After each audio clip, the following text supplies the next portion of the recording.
Bonjour, je suis Alexandre. Comme ça s'entend, moi je suis pas un Québécois. Je suis arrivé ici, bien sûr, de mon pays d'origine. Alors, je suis un ch'ti. Je suis un Français du nord de la France. Je suis pas tout à fait un Belge. Je suis pas tout à fait un Français non plus, parce que je revendique ma région.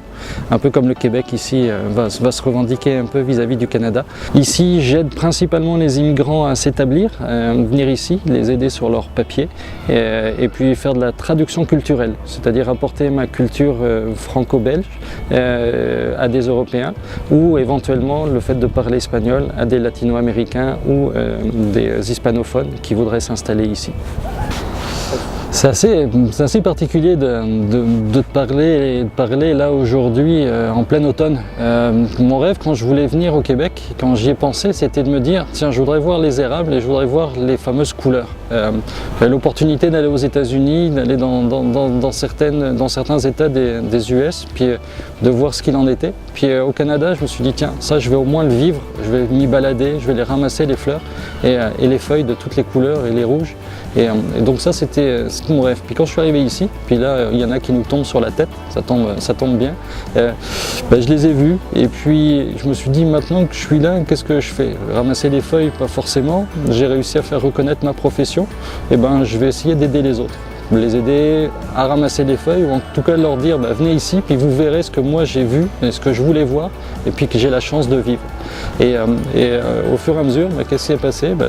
J'ai aidé les immigrants à venir, puis certains sont venus, certains postent des photos de fleurs et de feuilles, surtout à l'automne sur leur Facebook qui restent mes clients, et ça c'est quand même plaisant parce que je me dis que mon rêve initial il est partagé, et il est partagé par des gens que j'ai aidés à venir ici, et ça moi je trouve ça capotant et j'ai réussi, je pense, ce que je voulais faire quand je suis arrivé ici. Le plus délicat ici, c'est les faux amis, les faux semblants. C'est que tu ne vas pas penser qu'en étant francophone, tu vas pouvoir parler ton français tel que tu l'as appris et tel que tu le parles. C'est pas tout à fait vrai. Moi, je me suis retrouvé à la cour municipale, à certains endroits, devoir plaider ou contre-interroger. Contre-interroger une personne que tu n'as pas comprise, pourtant qui parle ta langue, c'est assez particulier. Donc ça a été vraiment difficile.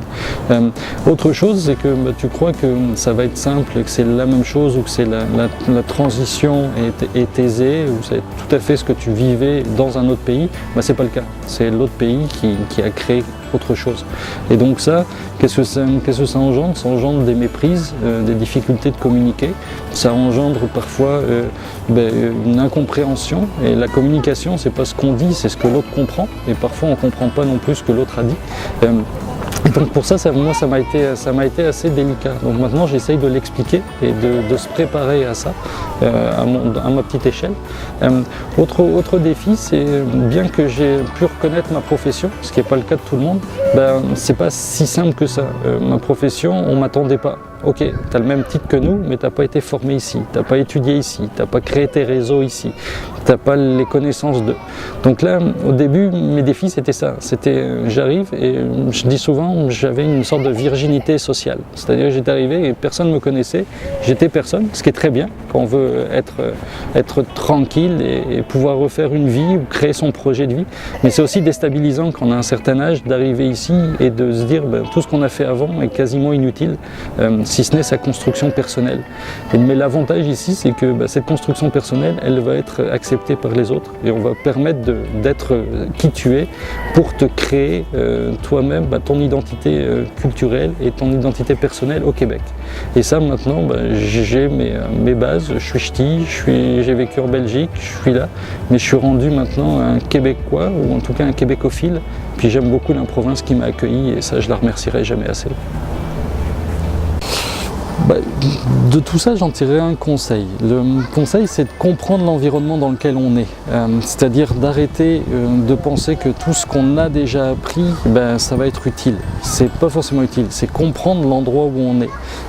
Écouter, ne pas être présomptueux, c'est-à-dire bien savoir que c'est pas parce qu'ici on pense savoir, ou c'est un pays qui pourrait sembler comme le nôtre, que ça va être si simple et que ça va être apprécié. Donc là, ça veut dire quoi? Ça veut dire s'entourer des bonnes personnes, créer un réseau, vérifier que ce qu'on pense être bon, ça le soit, vérifier que ce qu'on veut dire, ça sera compris, vérifier que ce qu'on va faire ne va pas être mal perçu. Et donc ça, c'est important de se créer sa propre culture québécoise d'une façon ou d'une autre, pas forcément se dire je vais aller vivre qu'avec des personnes qui sont installées ici depuis longtemps. On peut partager avec des personnes qui sont arrivées depuis peu de temps, mais qui vont faire état de leur connaissance, de leur mise en garde. Donc le vrai plus gros conseil que je voudrais, c'est remettre en cause le fait qu'on croit savoir. C'est qu'à un moment, on ne sait plus grand chose, on va apprendre. C'est assez déstabilisant. Si vous venez avec des enfants, vos enfants vont vous dire mais qu'est-ce qu'on va faire là? Vous allez dire je sais pas. Qu'est-ce qui va nous arriver maintenant? Je sais pas. Mais tu sais rien, papa? Non. Mais tu es comme un enfant. Un petit peu. Mais moi je suis ton enfant, qu'est-ce que tu vas faire pour m'aider? On va être deux enfants, puis tous les deux on sera plus forts, puis on va comprendre ce qui va nous arriver. Donc remettez tout ça en cause, puis soyez ouverts et apprenez, et vous verrez, on apprend vite. Puis c'est assez plaisant de se remettre à étudier et d'écouter les autres.